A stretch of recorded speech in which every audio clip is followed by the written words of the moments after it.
Salam damai dan berkah dalam. Suster, Bapak Ibu komite, guru, karyawan, orang tua atau wali siswa, dan teman-teman yang terkasih dalam Yesus Kristus. Sebelum kita memulai APP yang kedua ini, mari kita buka dengan lagu pembuka.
Dalam nama Bapa dan Putra dan Roh Kudus. Amin.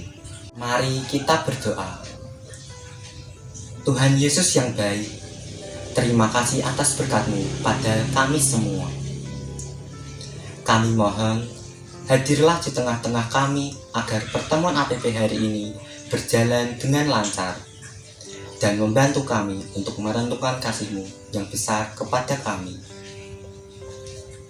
Semoga kami semua bisa meneladani Engkau dan bisa mewujudkan belas kasih kepada saudara-saudari kami yang membutuhkan.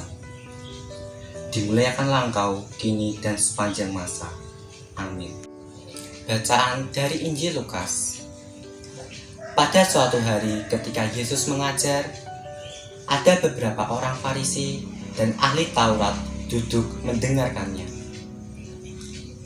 Mereka datang dari semua desa di Galilea dan Yudea dan dari Yerusalem. Kuasa Tuhan menyertai dia, sehingga ia dapat 18 menyembuhkan orang sakit. Lalu datanglah beberapa orang mengusung seorang lumpuh di atas tempat tidur. Mereka berusaha membawa dia masuk dan meletakkannya di hadapan Yesus. Karena mereka tidak dapat membawakannya masuk berhubung dengan banyaknya orang di situ, naiklah mereka ke atap rumah, lalu membongkar atap itu dan menurunkan orang itu dengan tempat tidurnya di tengah-tengah orang banyak di tempat di depan Yesus. Ketika Yesus melihat iman mereka, berkatalah ia, "Hai saudara, dosamu sudah diampuni." Tetapi ahli-ahli Taurat dan orang-orang Farisi itu berpikir dalam hatinya, "Siapakah orang yang menghujat Allah ini? Siapakah yang dapat mengampuni dosa selain pada Allah sendiri?" Akan tetapi Yesus mengetahui pikiran mereka, lalu berkata kepada mereka, "Apakah yang kamu pikirkan dalam hatimu? Manakah yang lebih mudah mengatakan, dosa sudah diampuni, atau mengatakan, bangunlah dan berjalanlah. Tetapi kamu tahu bahwa di dunia ini Anak Allah berkuasa mengampuni manusia. Berkatalah ia kepada orang lumpuh itu, kepadamu kukatakanlah, bangunlah, angkatlah tempat tidurmu dan pulanglah ke rumahmu. Dan seketika itu juga bangunlah ia di depan mereka, lalu mengangkat tempat tidurnya dan pulang ke rumahnya sambil memuliakan Allah. Dan mereka sangat takut. Katanya, hari ini kami telah menyaksikan hal-hal yang sangat mengherankan. Demikianlah sabda Tuhan. Terpujilah Kristus. Kita semua pasti pernah mengalami pengalaman sakit. Ketika sakit, kita membutuhkan dokter. Hanya jika kita bisa bertemu dokter, kita bisa dibantu untuk sembuh. Maka, ketika sakit dan membutuhkan dokter, kita harus bisa bertemu dengan dokter agar bisa sembuh. Ketika sakit dan tidak enak badan, kita membutuhkan orang lain untuk membantu kita ke dokter. Kalau ada dokter, tapi kita nggak bisa pergi ke dokter karena tidak ada yang mengantar, berarti sama saja tidak bisa sembuhkan. Dalam Injil yang kita dengar tadi juga demikian. Ada orang lumpuh dan ada Yesus. Tetapi orang lumpuh itu perlu diantar agar bisa bertemu dengan Yesus. Di sini peran penting orang-orang yang membawa si lumpuh kepada Yesus. Nah teman-teman, itulah artinya bela rasa yang dilakukan oleh orang-orang yang membawa si lumpuh kepada Yesus dapat disebut bela rasa. Mereka melihat kemalangan orang lumpuh itu dan berusaha membantu dia agar dapat sembuh. Demikianlah sabda Tuhan. Terpujilah Kristus. Mari kita saksikan video singkat berikut ini.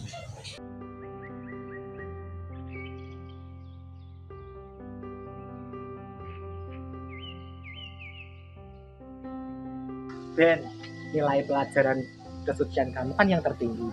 Hebat kamu, rajin banget berdoa. Alah, biasa aja Yun. Kamu juga nilaimu semester ini yang tertinggi kan? Hebat kamu, rajin banget belajar.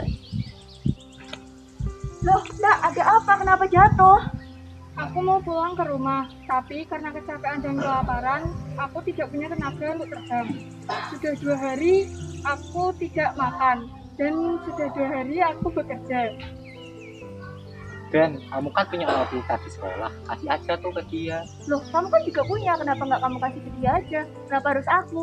Yun, kamu kan udah agak gendut. Kasih aja rotimu untuk malaikat ini. Kalau lapar, aku nggak bisa berdoa. Lagian karena perutku yang besar ini, aku harus makan banyak.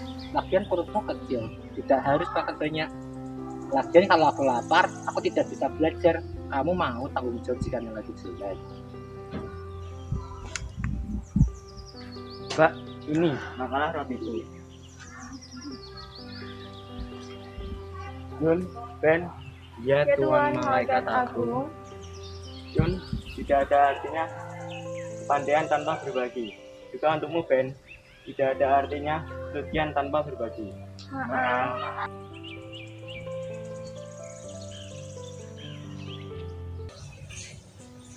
Sekarang, mari kita mendengarkan sharing kehidupan dari teman-teman kita berdasarkan cerita yang telah kita simak. Pertama, pelajaran apa yang dapat kamu petik dari cerita 2 malaikat tadi?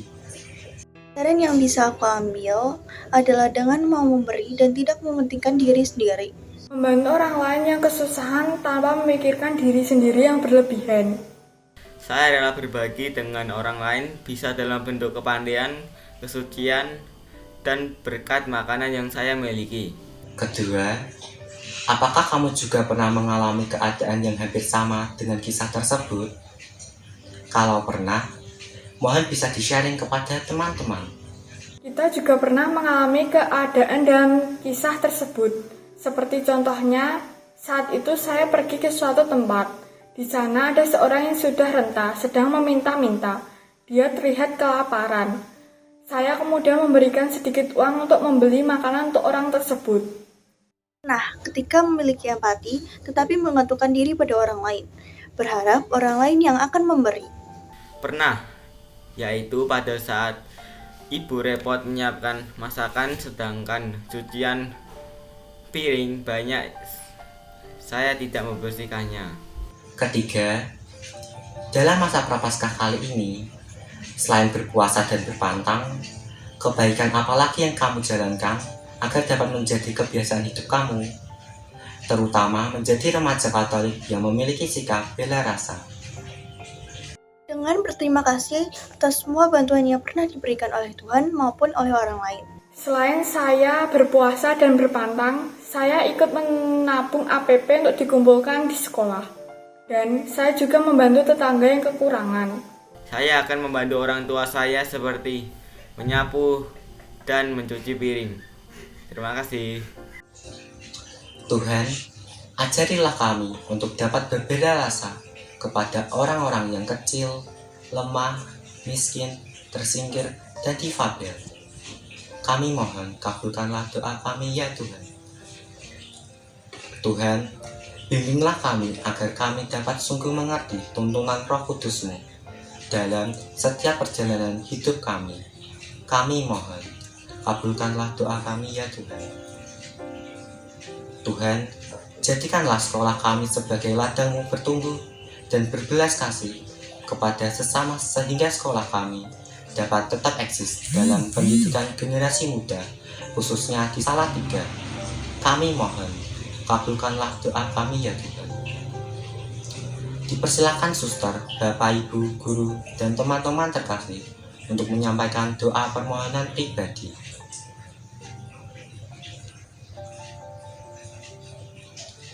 Kami mohon, kabulkanlah doa kami ya Tuhan. Mari kita satukan doa-doa permohonan kita dengan doa yang diajarkan oleh Yesus.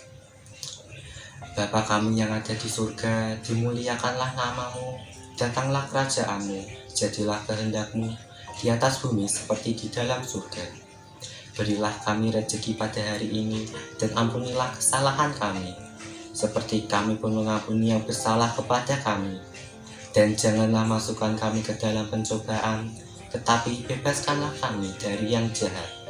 Amin. Penutup. Marilah kita berdoa. Tuhan Yesus yang baik, terima kasih atas kesempatan yang telah Engkau berikan kepada kami di masa Prapaskah ini bagi kami untuk menentukan pertobatan sejati.